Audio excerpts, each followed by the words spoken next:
নমস্কাৰ ৰাইজ, মোৰ চিম্পল স্কিন কেয়াৰ ৰুটিনলৈ স্বাগতম। মানে তেনেকৈ একো কৰা নাইকিয়া। মই বিশেষকৈ মুখখন নাৰিকল তেলেৰে চাফা কৰোঁ। আজি মানে নাৰিকল তেল নাই, বিশেষকৈ চকু মই সেইকাৰণে আইলিনাৰে মই যাব পৰা নাই। ৱাইপছ দি মোচাৰ পিছতো মোৰ আইলিনাৰ যোৱা নাই। তাৰপিছত এয়া ধুনীয়াকৈ ৱাইপছ দি মুচি কৰি লৈছোঁ। তাতে মই মানে ফেচ ফেট লুজৰ কাৰণেও সৰু সুৰা দুটামান এক্সাৰচাইজ এনেকৈ কৰি থাকোঁ। তাৰপিছত ধুনীয়াকৈ মুচি কৰি লৈ বেবী যোনটো অইল আহে, বেবী অইলটো দি অকণমান হাতত লৈ মানে যাতে ফেচ ফেটটোৰ কাৰণে মাছাজ কৰিব পাৰোঁ, তেনেকৈ মাছাজ কৰিছোঁ।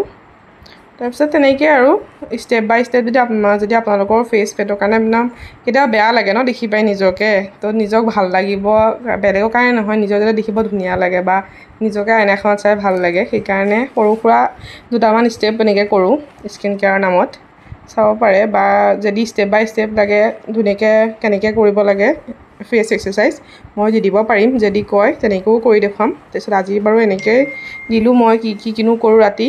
তাৰপিছত এয়া এনেকৈ কৰিলোঁ। তাৰপিছত তেনেকৈ একো নাই আৰু কেতিয়াবাতো চিন্তা লাগি যায়, বয়সটো যিমানে এতিয়া 25 বছৰ সোমালোঁ, তাৰপিছত যিমানে বয়সটো বাঢ়ি গৈছে এনেকুৱা লাগে কি স্কিনটো বেয়া হৈ যাব নেকি বা বেছি বয়স নিচিনা দেখাব নেকি।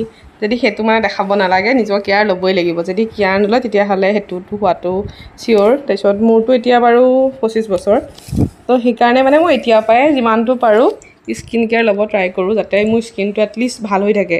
মানে বহুত বেয়া লাগে ন, বিশেষকৈ ছোৱালী মানুহবিলাকে ইমান দিগদাৰ লাগে যেতিয়া ফেচত যদি এটা পিম্পলছো উঠে, মানে আমি ডিপ্ৰেশ্যন হৈ যোৱা নিচিনা হওঁ ন। তো সেইখিনি নাপাবৰ কাৰণে সদায় এটলিষ্ট ওৱান টাইম হ'লেও ফেচ য়োগা বা অকণমান মাছাজ এক্সাৰচাইজ সেইখিনি মানে